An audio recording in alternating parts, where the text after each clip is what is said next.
مبشرا ونذيرا وداعيا.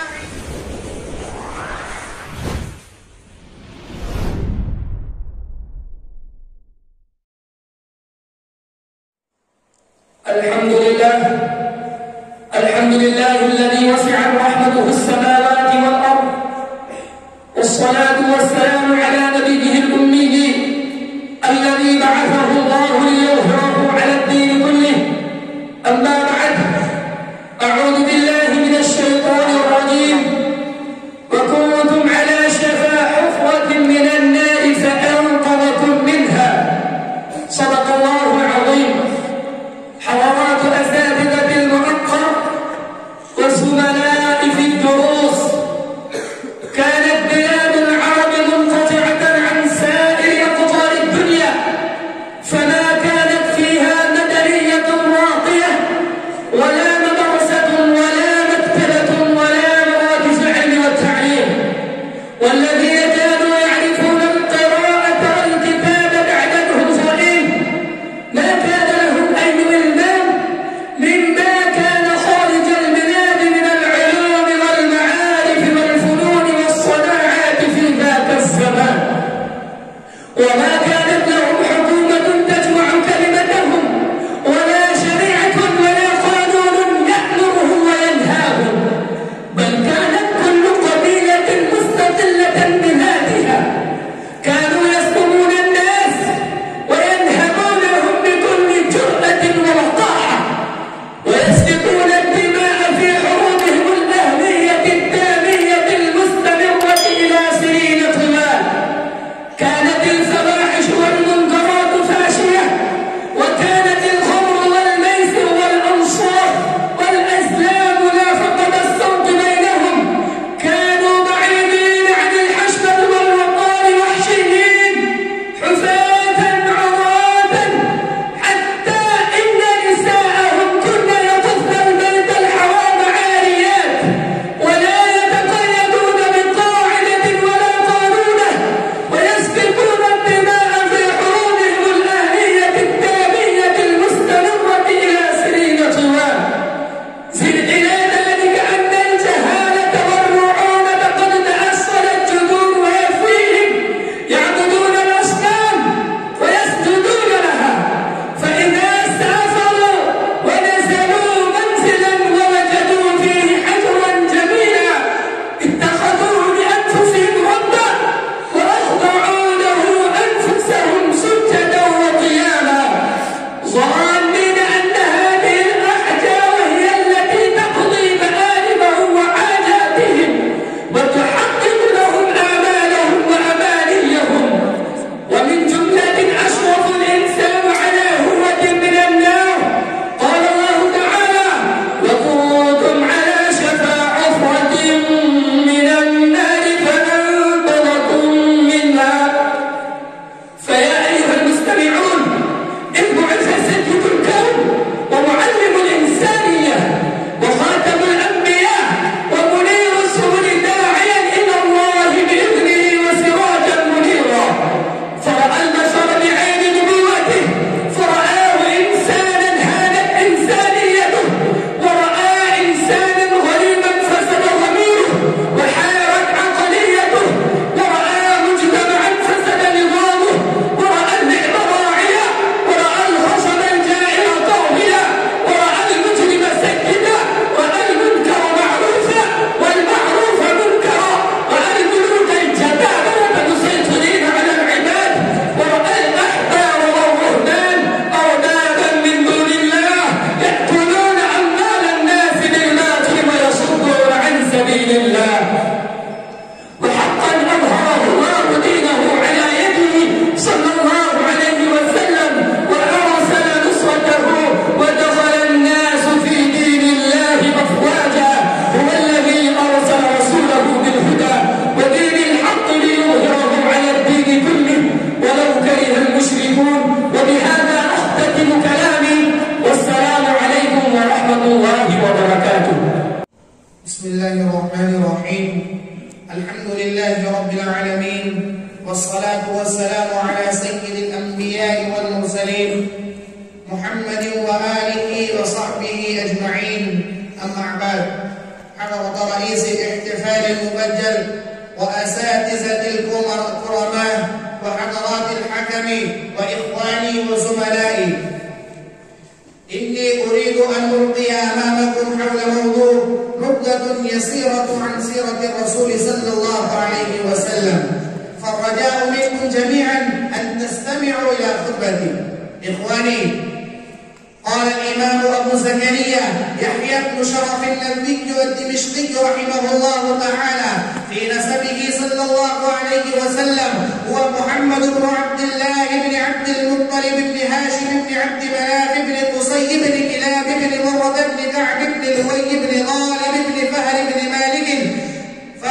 مالك بن نضر بن كنانة بن خزيمة بن مدركة بن إلياس بن مضر بن نزار بن معد بن عدنان. إلى هنا إجماع الأمة، وأما ما بعده إلى آدم مختلف فيه أشد اختلاف. قال العلماء ولا يصح فيه شيء يعتمدوه.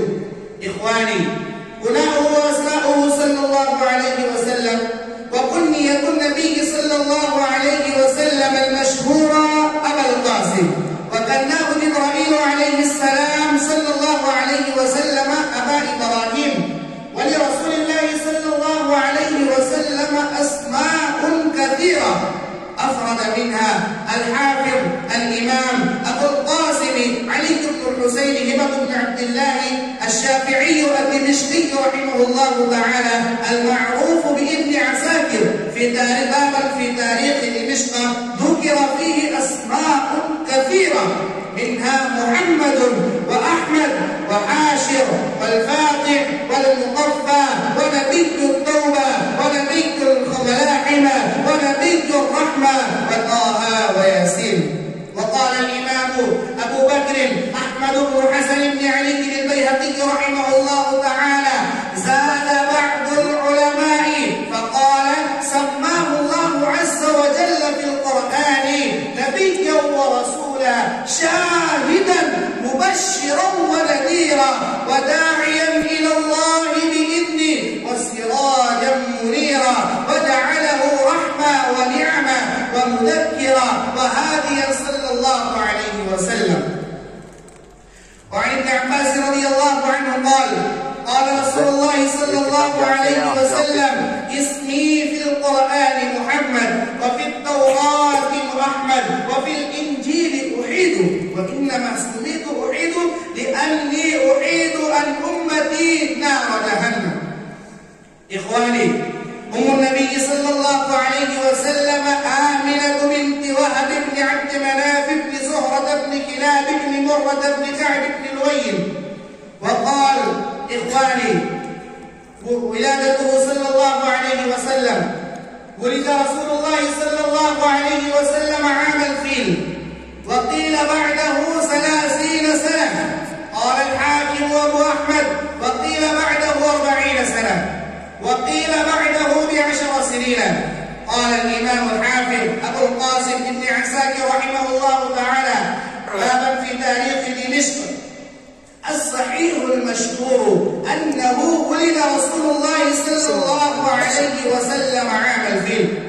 ونقل إبراهيم بن المنذر شيخ البخاري وخليفة بن الخياط وآخرون الإجماع عليه واتفقوا على أنه ولد رسول الله صلى الله عليه وسلم يوم الاثنين من شهر ربيع الأول، واختلفوا هل هو اليوم الثاني أم الثامن أم العاشر أم 12، فهذه 4 أقوال مشهورة.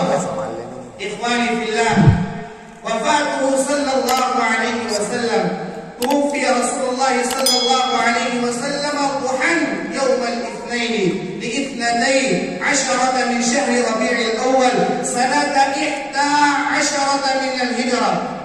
ودفن صلى الله عليه وسلم يوم الثلاثاء حين زالت الشمس، وقيل ليلة الأربعاء.